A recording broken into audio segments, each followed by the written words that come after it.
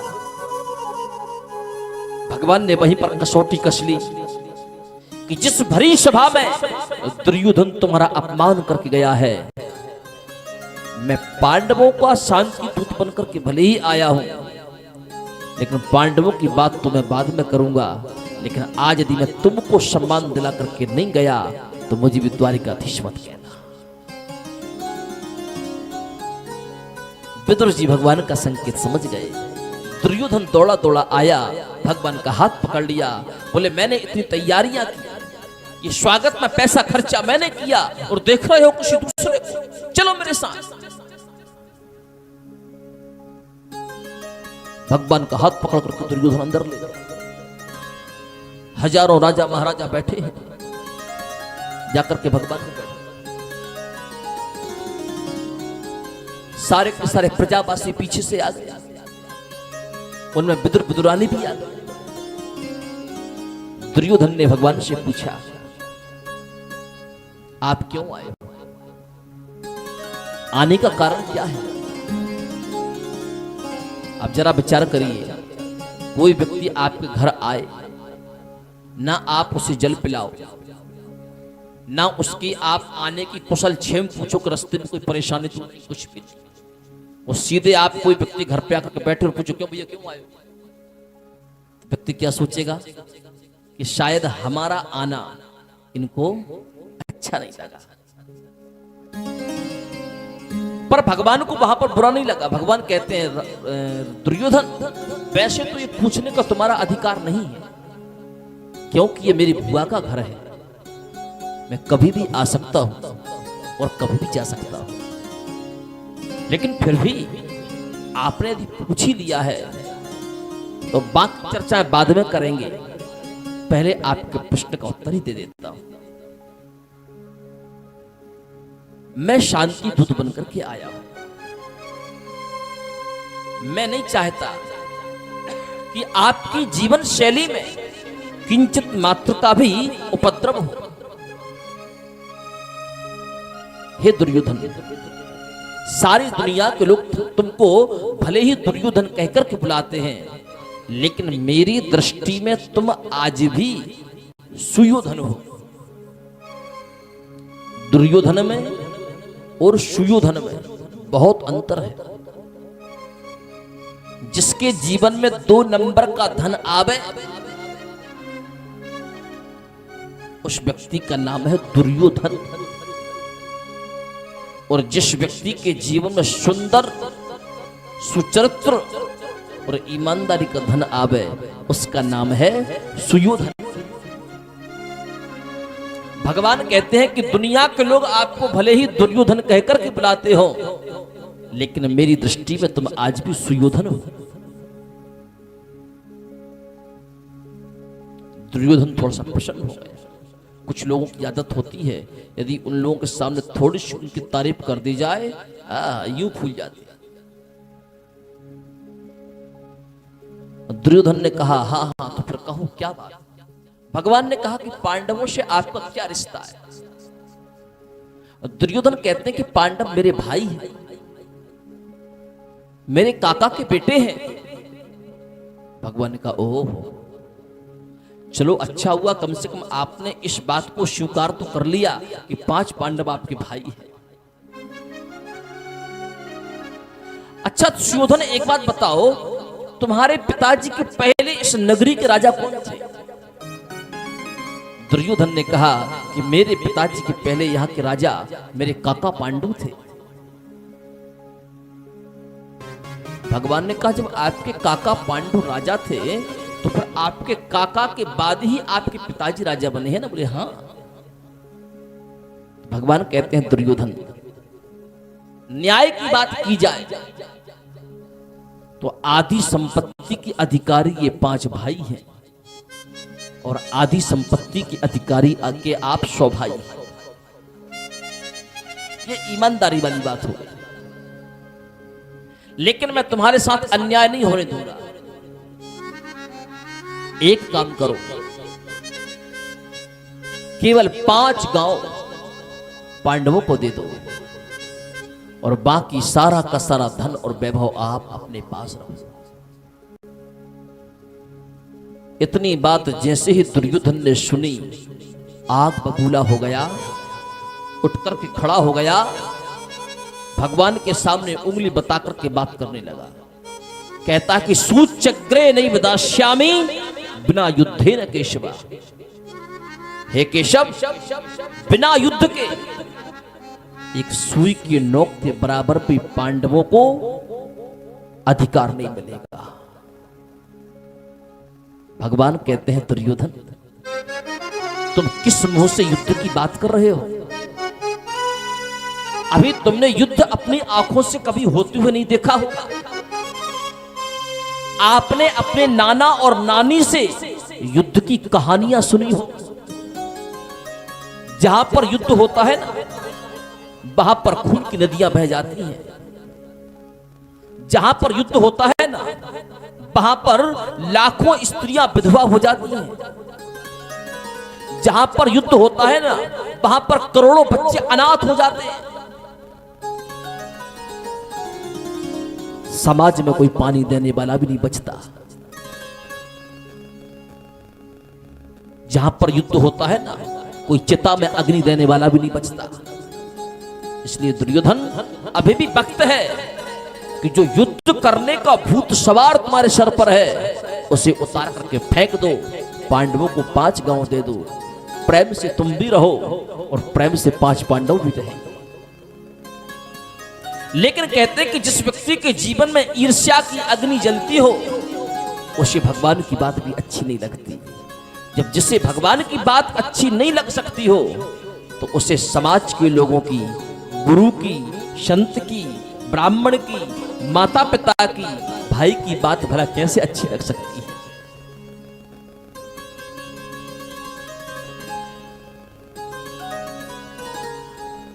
दुर्योधन कहने लगा, सुनो, ये कृष्ण आज कुछ ज्यादा ही बोल रहा है। हे सैनिकों, इस कृष्ण को बंदी बना लो। और जैसे ही हजारों सैनिकों ने सुना कि कृष्ण को बंदी बनाना है, तो सारे के सारे सैनिक भगवान की ओर दौड़ पड़े। भगवान सुखदेव कहते हैं, प्रचित झांकी को दिल में उतार करके तो देखो। जैसे ही हजारों सैनिक भगवान को बंदी बनाने के लिए दौड़े, भगवान अपने आसन से उठकर के खड़े हो गए। हजारों सैनिकों को देख करके केवल थोड़े से भगवान मुस्कुरा गए। भगवान की मुस्कुराहट मात्र से जो सैनिक जहां था, वहां से एक तिल भर भी आगे नहीं बढ़ सका। तो दुर्योधन कहता कि आगे बढ़ो, बंदी बनाओ। सैनिक कहते हैं कि बहुत प्रयास करते हैं, हमारा पैर उठता ही नहीं। भीष्म पितामह समझिए, भीष्म पितामह ने तुरंत दुर्योधन को बुलाया और दुर्योधन से कहा, रे पगले, जिसकी मुस्कुराहट में इतनी ताकत है कि तेरे हजारों सैनिक तिल भर भी आगे नहीं बढ़ सकते हैं, यदि उसने जोर से हंस दिया ना, तो तेरा और तेरे बाप का पता भी नहीं चलेगा। अभी भी वक्त है, उसके चरणों में चला जा और क्षमा याचना। द्रोणाचार्य, कृपाचार्य, भीष्म पितामह हाथ जोड़ करके मन ही मन भगवान का ध्यान करने लगे। प्रभु, हम आपको क्षमा कर दीजिए। दुर्योधन ने सोचा कि जब ये हाथ जोड़ कर प्रार्थना कर रहे हैं, तो कुछ ना कुछ तो होगा। तो दुर्योधन दौड़ा दौड़ा भगवान के पास गया, भगवान से कहने लगा सुनो सुनो सुनो, ये अब राजपाट की बातों को बंद करो। आप तो बचपन से जानते हो कि मैं बहुत जल्दी नाराज हो जाता हूं और बहुत जल्दी प्रसन्न हो जाता हूं। ये राजपाटों की बातों में कुछ नहीं रखा, चलो मेरी माँ ने अपने हाथों से 56 प्रकार के व्यंजन बनाए हैं, चलकर के भोजन करो। भगवान कहते हैं दुर्योधन, भोजन हमेशा 3 कारणों से होते हैं। 3 कारण जहां पर हो वहां पर भोजन होता है, और 3 कारण जहां पर नहीं है वहां पर कभी भोजन हो ही नहीं सकता। पहला कारण है भाव। यदि भोजन कराने वाले के अंदर भाव है, भूख नहीं भी होगी तब भी व्यक्ति थोड़ा बहुत खा लेगा। तो भगवान कहते हैं कि तुम्हारे अंदर भाव नहीं है, इसलिए भोजन करने का कोई महत्व निकलता ही नहीं। दुर्योधन, दूसरा कारण है प्रभाव। या भोजन उस जगह होता है जो व्यक्ति हमसे श्रेष्ठ हो और उससे हम बहुत डरते हो, यदि उसने कहा आपको पाना पड़ेगा, तो भूख नहीं भी है तब डर के मारे उसको पाना पड़ता। तो भगवान कहते हैं कि संपूर्ण सृष्टि में ऐसी कोई शक्ति नहीं है जो मेरे ऊपर अपना प्रभाव जमा सके, इसलिए मैं तुम्हारे घर भोजन कर नहीं सकता। दुर्योधन, तीसरा कारण है अभाव। या तो भोजन वो व्यक्ति करता है जो बहुत भूखा हो, और जिसके घर में भोजन की व्यवस्था है नहीं, दर दर ठोकर खाते फिर रहा है, जहां मिल जाए जैसा मिल जाए वैसा कर सकता है। तो भगवान कहते हैं दुर्योधन, मेरे जीवन में किसी वस्तु का अभाव है नहीं, तो इसलिए भोजन करने का प्रश्न उठता ही नहीं। जैसी भगवान की नजर विदुर जी पर, भगवान कहते हैं ओ मैं तो भूल ही गया था,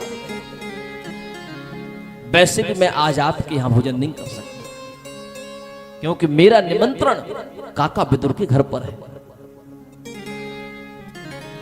जैसी विदुर काका का नाम लिया, भगवान सुखदेव कहते हैं परीक्षित इस झांकी को दिल में उतार करके तो देखो, सारी की सारी सभा में सन्नाटा छा गया।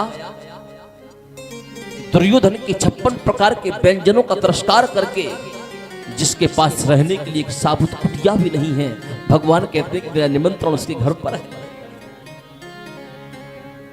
दुर्योधन कहता है कि जिसके घर में शिव के खाने के लाले पड़ते हो वो तुमको क्या खिलाएगा।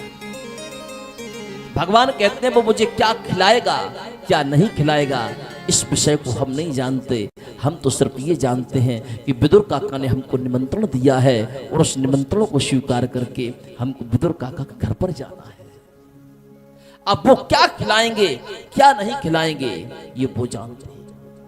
इतना जैसी भगवान की बात को विदुर जी ने सुनी, विदुर जी ने तुरंत विदुरानी को इशारा किया, पगली जल्दी चल, घर में तो कुछ है ही नहीं। हम तो सोचे थे कि उसके दर्शन करके वहीं आएंगे, पर वो तो हमारे घर आ रहा है। आधी अधूरी बात विदुर विदुरानी ने सुनी और छूटते से दौड़ लगा दी। विदुरानी घर में कुटिया का लेपन करने लगी। विदुर जी कहने लगे घर में कुछ खाने को है नहीं, मैं ग्वालों की बजरिया में जाकर के माखन लेकर के आऊंगा और माखन के लड्डू खिलाऊंगा।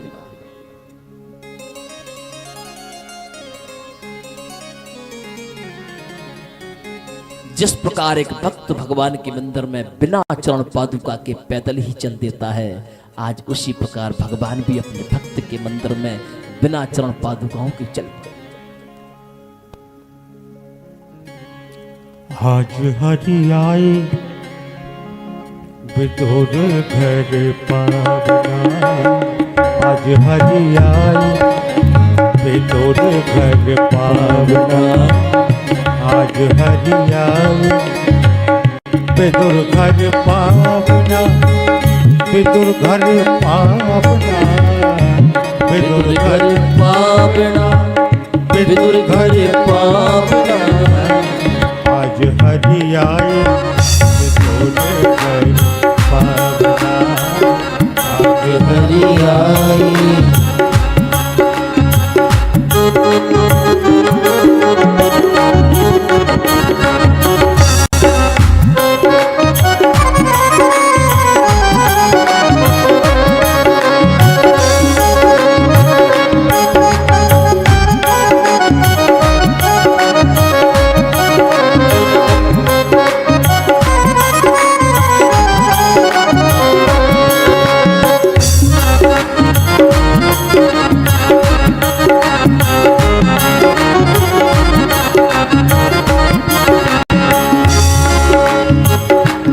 विदुर नहीं घर थी विदुरानी, विदुर नहीं घर थी विदुरानी। आवत देखी सारंग पानी, आवत देखे सारंग पानी। ले आसन बैठा आसन बैठा आज हरियाई विदुर घर पावना, आज हरियाए।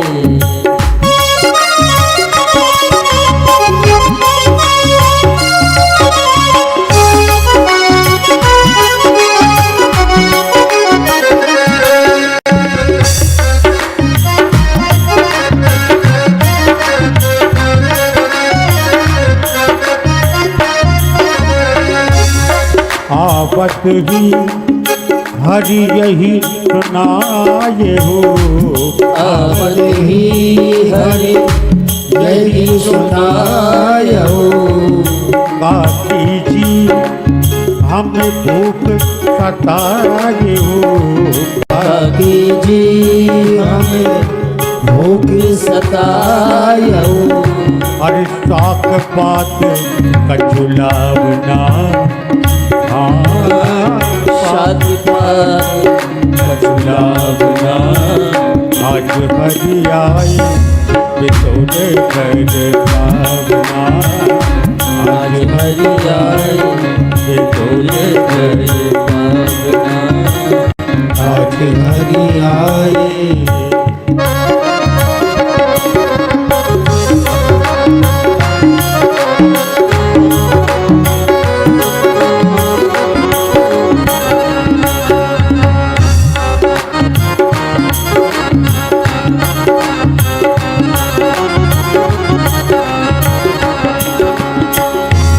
विदुरानी मन सोच भयो है, विदुरानी मन सोच भयो है। घर में आज कछु नहीं रहो है, घर में आज कछु नहीं रहो है। एक कदली पलने आवना, ओ कदली पलने आवना। आज हरियाई घर पावना, आज हरियाए विदुर घर पावना। आज हरियाई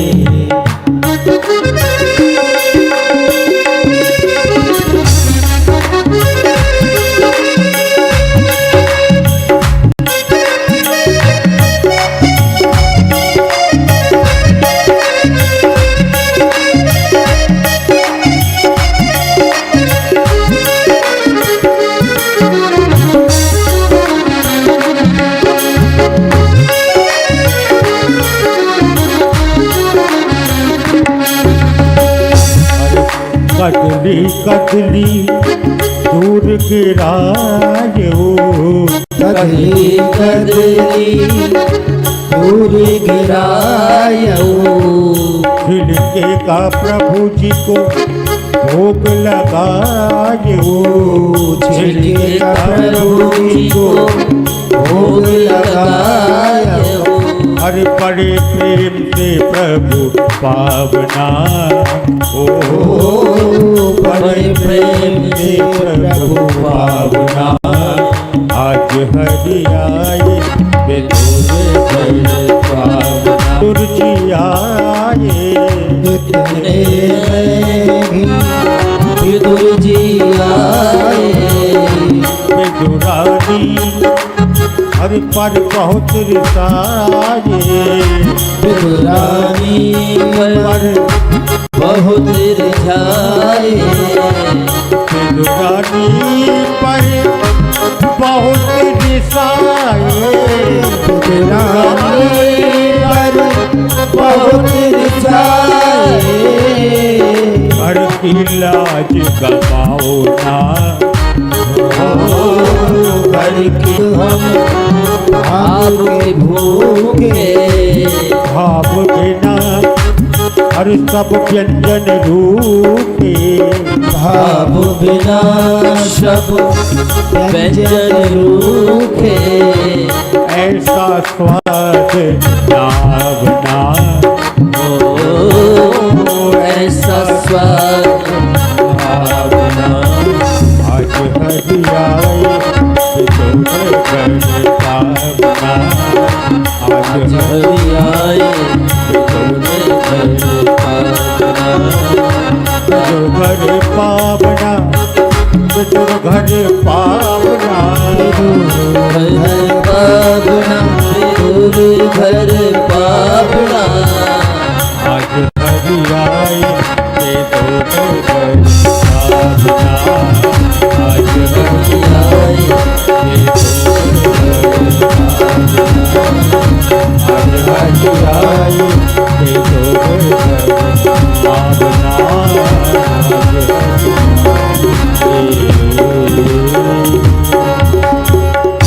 बिना चरण पादुका के भगवान दौड़े दौड़े गए। दरवाजा अंदर से बंद था। भगवान ने आवाज लगाई, काकी। विदुरानी जी स्नान कर रही थी। विदुरानी जी ने सुना कि शायद दरवाजे के बाहर कोई खड़ा है। विदुरानी जी ने आवाज लगाई, कौन? बाहर से भगवान कहते हैं, काकी मैं श्याम सुंदर। आहा। सुखदेव जी कहते हैं, परीक्षित इस झांकी को दिल में उतार करके तो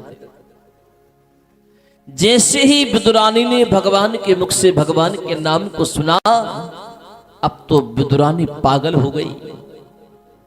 अपने शरीर की सारी सुध बुध भूल गई। जिस अवस्था में स्नान करने को बैठी थी, उसी अवस्था में कृष्ण को दरवाजा खोलने के लिए दौड़ पड़ी।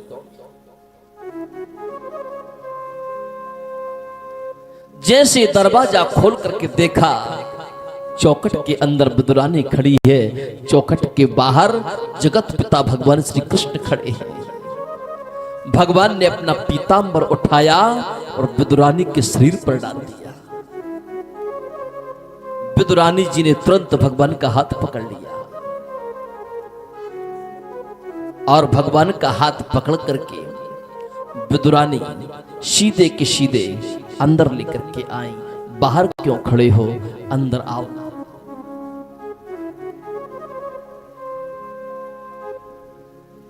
एक हाथ में विदुरानी जी ने चौकी पकड़ ली और दूसरे हाथ में भगवान श्री कृष्ण का हाथ पकड़। भगवान सुखदेव कहते हैं, राजन, जहां जाती वहां पर चौकी लगा देती, श्याम सुंदर बैठो। जैसी भगवान आधे बैठते, विदुरानी कहती, उठ करके खड़े हो जाओ। यहां पर मैंने पंचगव्य संचित नहीं किया, आपके लिए दूसरी जगह शुद्ध होगी, इसमें अपवित्रता है। वहां से चौकी उठाती है, भगवान का हाथ पकड़ करके उठाती है, आगे ले जाकर के फिर चौकी बिछाती है। भगवान से कहती, बैठो, ये जगह सही है। जैसे भगवान बैठते हैं, आधे बैठते हैं, विदुरानी फिर उनको खड़ा कर दे, बोले उठो उठो, ये जगह आपके लिए सही नहीं। बोले यहां पर मैंने गंगा जल संचित नहीं किया, इसलिए यहां से उठ करके दूसरी जगह पर चले। भगवान सुखदेव कहते, राजन, भगवान श्री कृष्ण का हाथ पकड़ करके विदुरानी ने 1 घंटे तक कुटिया के अंदर भगवान को घुमाया। जिस परमपिता परमात्मा की एक दृष्टि मात्र से व्यक्ति 84 कोष के 84 योनियों के चक्कर लगाने लगता है। आज धन्य है वो विदुरानी कि विदुरानी के इशारे मात्र से भगवान विदुरानी की कुटिया का चक्कर लगा रहे हैं।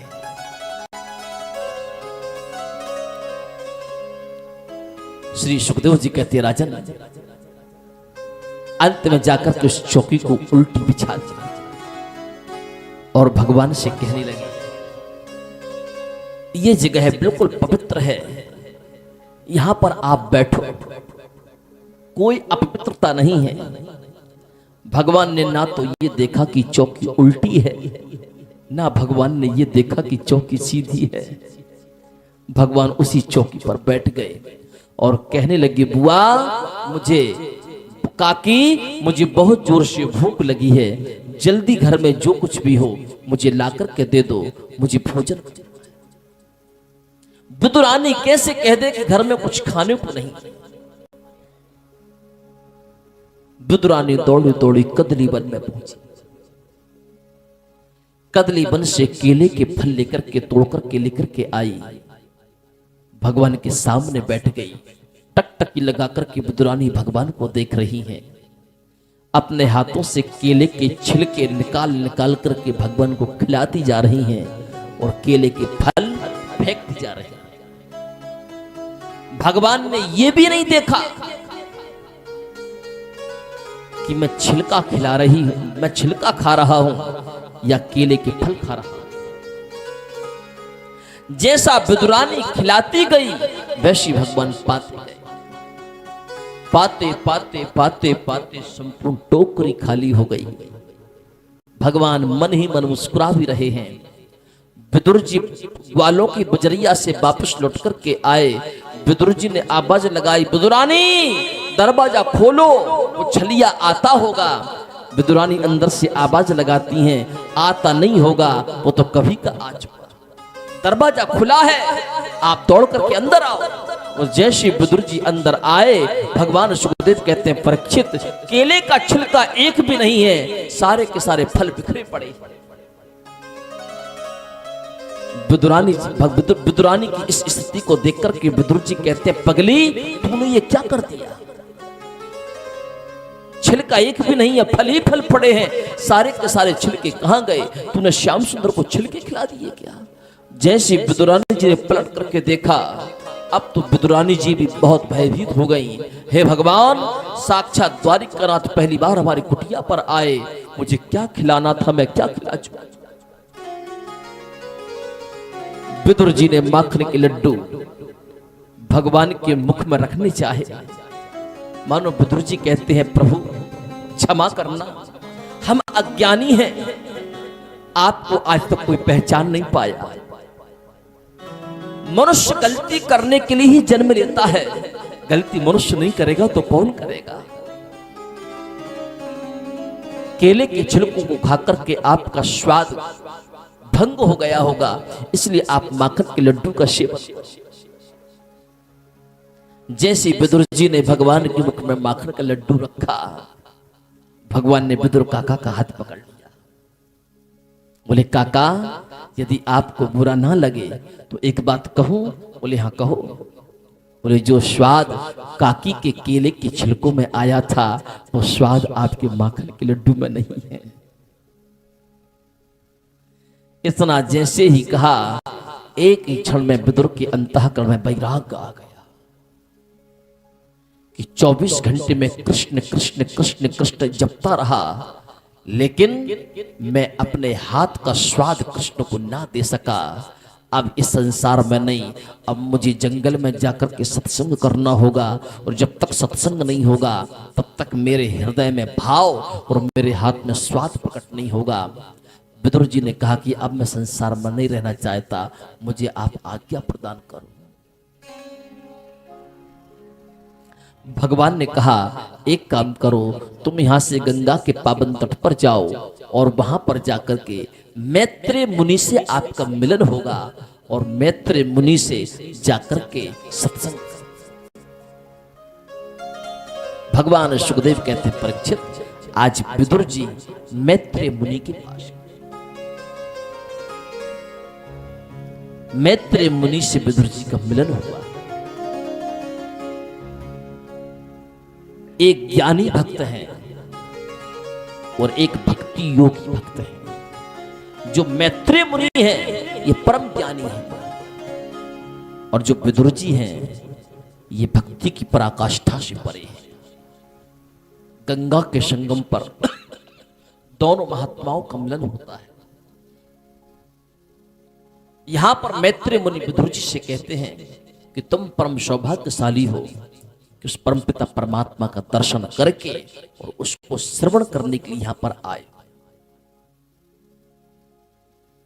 मैं आपसे ये पूछना चाहता हूं, हे मुनिवर, क्या भगवान मुझे याद करते हैं? मैंने अपने हाथों से माखन का लड्डू खिलाया, उनको उस माखन के लड्डू में स्वाद नहीं आया, विदुरानी के केले के छिलकों में स्वाद आया है। मैं कैसे मान लूं कि मेरे परमपिता परमात्मा मुझे याद करते हो?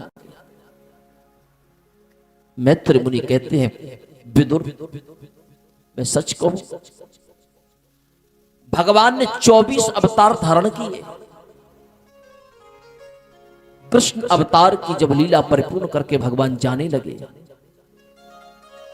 तो उद्धव ने भगवान से पूछा कि आपने अपने समस्त अवतारों में सबसे ज्यादा व्यंजनों का स्वाद किस अवतार में और किस भक्त के यहां पर चखा? सबसे अच्छा भोजन स्वादिष्ट आपको कहां लगा, किस अवतार में लगा? तो प्रिय विदुर, भगवान ने उद्धव से कहा था कि मैंने अवतार तो बहुत धारण किए, लेकिन मेरे 2 अवतार ऐसे हैं जहां की 2 जगह के भोजन के स्वाद को कभी भी मैं विस्मृत नहीं कर सकता। पहली जगह है त्रेता युग में, जब मैं राम अवतार लेकर गया, शबरी के जूठे बेर जो मैंने खाए उनका स्वाद कभी विस्मृत नहीं कर सकता। द्वापर युग में जब मैं कृष्ण अवतार लेकर के आया, विदुरानी के केले के छिलकों का सेवन किया, उनके स्वाद को मैं कभी भूल नहीं सकता। विदुर, तुम परम सौभाग्यशाली हो जो हर पल श्याम सुंदर तुमको उस शबरी को याद करते हैं। सारी दुनिया भगवान को याद करती है, लेकिन वो भक्त परम सौभाग्यशाली होता है जिसे स्वयं भगवान याद करते हैं।